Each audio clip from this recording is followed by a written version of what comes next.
Hello, Aquarius! Ay, Tagalog Express tayo ngayon. Sun, Moon, Rising Sign with Venus. Alam niyo na yan. Para sa sign ni Aquarius, June 2024. Kunin niyo lang kung ano yung makaka-relate kayo. Kung hindi makaka-relate, like, share, and subscribe lang. Subscribe para masundan niyo yung next month. Kasi baka yung susunod yun yung makaka-relate kayo. General reading ito. Depende sa 4 energies. So, kukuha tayo ng 3 cards para sa makita natin kung anong 4 energies or yung major theme, parang ganyan na ganap sa buhay. Uy, masyadong marami yan. Uy. O, ayan. Ay! Sino kaaway mo, Aquarius? May ka-argue, ka-away palagi. Merong kapatid, ganyan. Na hindi kasundo or katrabaho.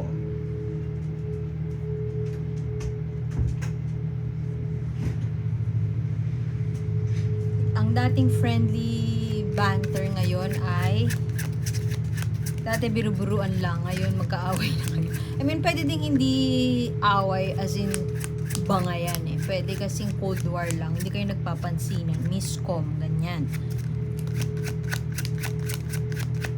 Alam ko, ito yung Majapahit. Ito yung Majapahit war, yung mga brothers. Oh, tingnan mo yung mukha niya. Oh, someone is suffering. German tale to na yung mga kapatid niya ginawang swan ng mga witch. So para i-free, para palayain sila, kailangan niyang gumawa ng crown from thorny plant. So ginawa niya yon para mapalaya yung mga kapatid niya.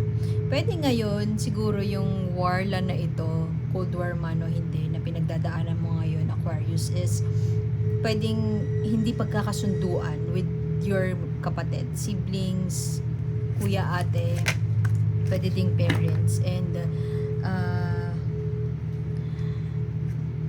alam mo, tinry mo yung best mo. Alam mo na nag-hobby ka ng thorns kasi dumaan ka sa butas ng karayom para mangyari or gawin yung best mo sa sitwasyon. Ang pick up ko, meron nangyaring bagay na, let's say, downfall of whatever, family business, pwedeng ganyan, downfall of basta may karelasyon ka, family, or pwede din sige na love life, may nangyaring isang bagay na part ka nun, contributor ka, ganyan, pwede din na major malaking contribution mo. Pero dahil nag-fall siya, more than sinisisi ka nila, actually, hindi outright sinisisi ka eh. Pero may hindi pag-uusap, may cold war, may hindi niyo pinag-uusapan, pero ramdam mo na tampo sila sa nangyari. At ikaw, mukhang yung blame, sa'yo nang gagaling. Biniblame mo yung sarili mo kasi alam mo na malaki yung part mo doon. Pero kahit hindi man sila magsalita, yun nga, Cold War, kahit hindi sila magsalita na, kasalanan mo yan eh, kahit hindi nila sabihin yan sa'yo, alam mo na may sisisi ka nila. Pero girl, baka naman hindi talaga, hindi ka lang sinisisi. Feeling mo lang sinisisi ka nila. Tanungin mo kasi, para sure ka. That's just me, not as a tarot reader. Kung friend kita, baka yun yung sinabi ko sa'yo. Tanungin mo muna bago ka gumawa ng ano. Pero anyway, ang nakikita ko naman dito is, siguro nga, aware ka din na hindi just because hindi kami nag-uusap is galit na sila sa akin.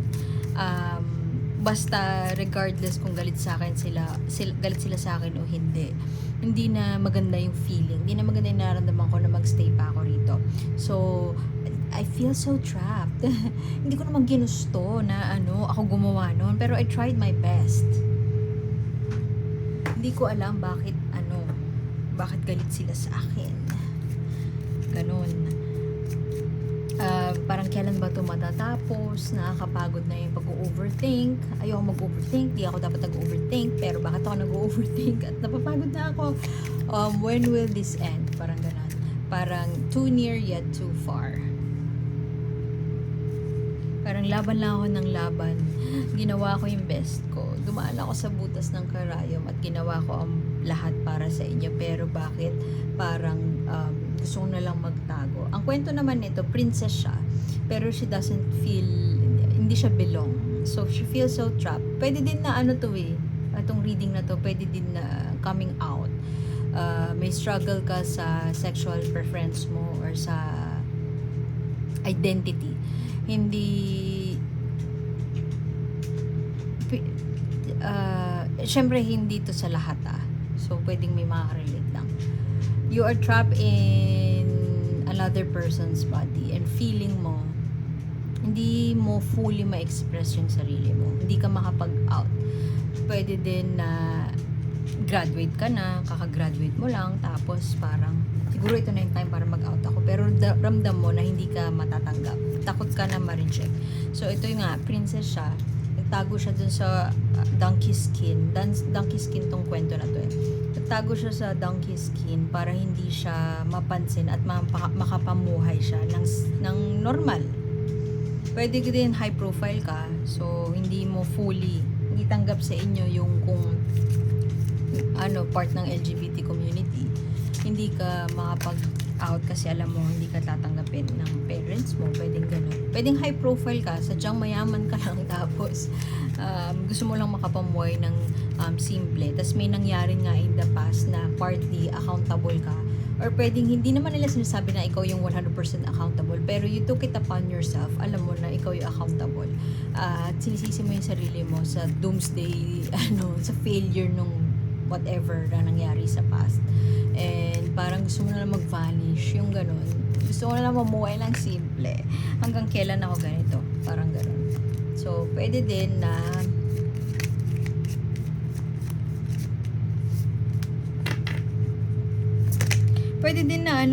pwede din na yung iba sa inyo trapped sa isang relasyon na tingin mo hindi para sa'yo at gusto mo nang umalis doon or gumagawa ka na ng paraan para umalis doon.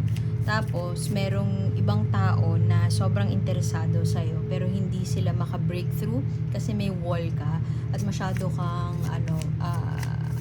nakikita nila na sobrang involved ka pa to make the relationship kung ano man yung relationship na sinisisi mo yung sarili mo sa nangyari.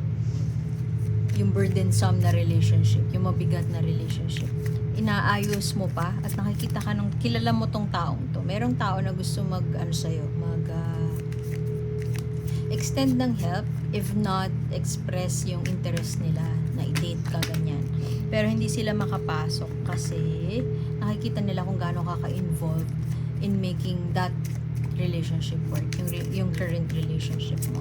And yun nga, gusto mo pang gumawa ng mga alam mo yun, yung may chance na para makalaya ka kasi nga it's too much. Masyado ng maraming ganap, masyado ng maraming away. Sorry sa ingay na. Sensya na sa ingay. Masyadong maraming ganap. So parang hindi mo napapansin yung mga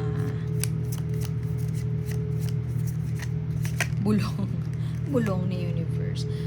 Alam mo kung ano man yung pinagdadaanan mo ngayon, Aquarius, mukhang matagal ng issue yan. And oras na or panahon na, this June, panahon na para pakawalan mo yung sarili mo dyan. Kasi hindi siya matapos-tapos. At lalong hindi siya matatapos kung yung focus mo, dun mo lang siya itutuon. Pero isang bagay na siguro sinasabi mo ngayon, anong gagawin ko? Ito yung kailangan kong gawin. I was born to do this. Kailangan ko siyang gawin. Ikaw, nasa sayo naman yun eh. So, kung gusto mong magdusa pa, gumawa pa ng maraming thorny crown para sino ba'y palalayain mo? May kapatid ka ba na sinumpa? Naging swan? Kailangan mong palayain? Kung may ganun ka, di sige, endure pa more. Wala namang pumipigil sa'yo. Oh. Ace of Pentacles in reverse.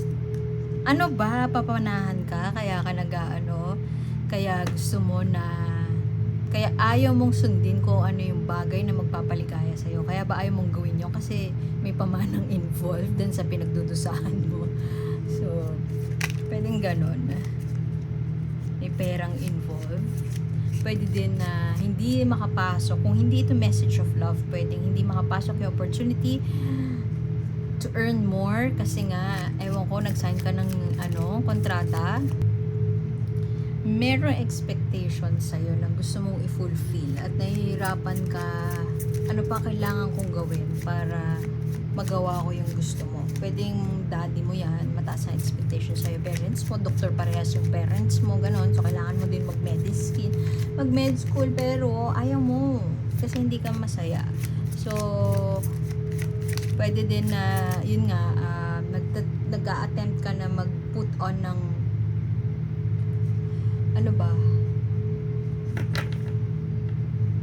appearance, figure, let's say sa social media, doktor ka rin, or meron kang page ng med stuff, pero hindi ka naman masaya. Yung ganun. Yun yung kwento niya. At eto, na this shouldn't be the way I should be living my life. Ganon ang ang drama mo. At kailangan mong i-prove yung sarili mo, napabagod ka ng kaka-prove ng sarili mo. Alam mo yung English reading ng Aquarius, parang ganito din. Alam ko parang ganito din yun eh. So, baka gusto mo i-check out. Phoenix Rising. Parehas kayo ni, sino ba yun? Pisces. Pero reversed yung kanya. It's time for a resurrection. It's time for a change. It's time to be who you want to be. Kasi matagal ka nang trap sa isang bagay na puro trying to live up to somebody else's expectations. Parang ganun yung issue ni Aquarius. Marami kang, hindi mo pinakipakinggan yung inner calling mo. Ayaw mo siyang pakinggan, or pwede din na hindi mo siya naririnig. Pero alam mo sa sarili mo na may isang bagay na kailangan mo nang alisan, kasi kung hindi puro away, napapagod ka na, kasi parang ongoing and endless battle siya of trying to prove yourself, trying to live up to others' expectations, and hindi na siya healthy sa'yo. Pwede din na hindi mo nakikita na hindi healthy sa'yo, basta pagod ka na, period. At andun ka na sa point na gusto mo nang kumawala, pero ang tendency mo is pagtrabahuhan pa, mag-hustle pa, i-prove pa yung sarili mo more, kasi tingin mo by working so hard, makukuha mo din yung kiliti nila. Pero deep inside, pagod ka na. So, dahil dyan, walang makapasok sa'yo na message of love or maraming missed opportunity in finances. Siguro yung network mo, kahit pa kasi family business yan, yung network mo kasi, iba din naman sa network ng family members. So, meron sa network mo na, let's say, low paying, pero it's something na gusto mong gawin. Let's say, mag-shoot, maging tattoo artist, maging artist, basta sa creative, pwedeng sa creative industry. Alam mo na food for your soul siya. Gusto mong i-explore, pero hindi mo magawa kasi nga meron kang tinatrabaho na, let's say yun nga, family business, and nahirapan kang pagtagumpayan kasi family business siya, tas merong expectation sa'yo na kailangan mong gawin. So, sa papaanong paraan mo, maaari kasing energy to ng self-esteem. Pinipigilan mo yung sarili mo sa mga bagay, let's say expressing your truth, expressing yourself, nagtatago ka, hindi ka nakipag-communicate sa mga friends mo kasi nahihiya ka, or natatakot ka na ma-reject, natatakot ka na i-judge, and pagod ka na. So, shutdown ka na lang. Nag-shutdown na si Aquarius at napagod na siya. Merong mga bagay na, merong opposing poles na hindi mo hanap yung middle ground, or hindi mo mahanap yung common denominator. Kumbaga, hindi mo mahanap yung ikigai mo, parang ganon. That thing that brings you joy, and that thing that you are good in, pero na pwede mong pagkakitaan. Hindi mo mahanap yung middle ground, yung gitna nun. Kasi nga, all your life, na-condition ka na ito lang yung kailangan mong ginagawa. Ito lang yung dapat mong ginagawa. Although pagod ka na, minsan iniisip mo, siguro, medyo successful naman ako. Parang okay naman yung life ko. Pero, yung fulfillment, yung sense of joy, happiness, emotional fulfillment, at masasabi mo at this age na emotionally fulfilled ka na at you have lived the life that you want to live, wala pa tayo doon. Or pwedeng kung tatanungin ka ng sino ba? No one. Tanungin ka na masaya ka ba? Tagal mo sumagot, yung ganon. So, pwedeng Cancer kausap mo, pero Chariot, ano ba ginagawa ng Chariot? Siya yung nagdadrive ng Chariot, 'di ba? Para towards yung sa Gladiator, ganon. So, walang strategy. I mean, hindi ko sinasabi na wala kang strategy, pero tinry mo yung best mo, pero yung paraan mo, yung proseso mo, hindi talaga aligned dun sa proseso na ine-expect sa'yo na gawin mo. Kung sa relasyon to, kahit pang definitely may relasyon eh. I mean, not necessarily romantically.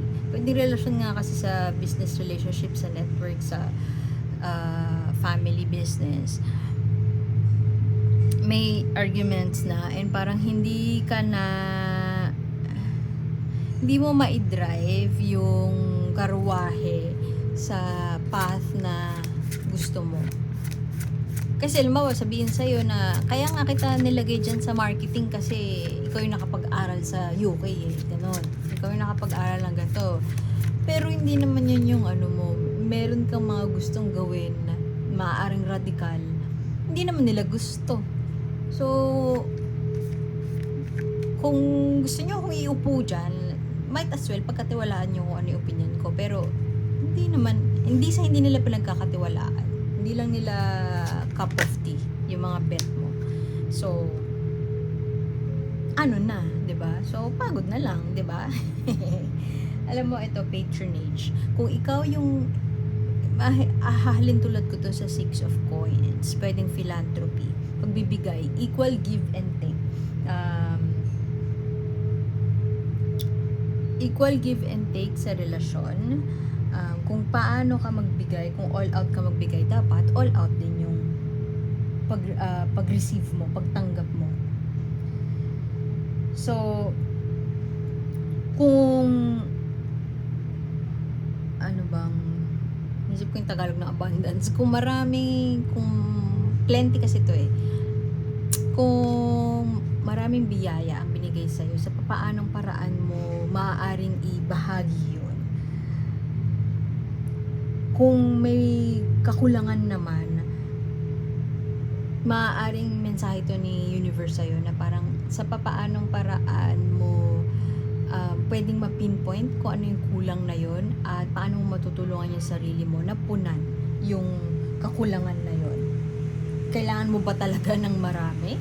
O kailangan lang natin hanapin kung ano yung bagay na magiging kontento tayo? Paano tayo magiging kontento sa kung ano meron tayo? Gusto ba nating pag-isipan? Hermit kasi search for enlightenment eh. Hindi ko sinasabi na magpaka-ermitanyo ka. Pero sa papaanong paraan mo bibigyan ng oras na pag-isipan kung ano yung mga action steps para mapunan mo yung tingin mong kulang or yung void, kung may void man kang nararamdaman. Paano mo to magiging ang challenges gawing upright to, emotional fulfillment. Sa papaanong paraan mo makukuha yun. Kung pilantropo ka, marami kang pera, try mo na mag-donate, ganun. Try mo na mag-spend ng time sa paligid na sa community na hindi mo out of your comfort zone. Kasi baka sa ganun mahanap mo kung ano yung magpapaligaya sa kaluluwa, ganun. Kasi pwedeng masyado tayong involved sa corporate world at hindi na natin alam kung paano makitungo sa mga tao na hindi katulad natin. Ang layo na ng narating nung sinabi ko, pero yun, iwan ko na yun dun. Salamat for being here, Aquarius, and I hope to see you next time. My name is A. See you soon. Bye!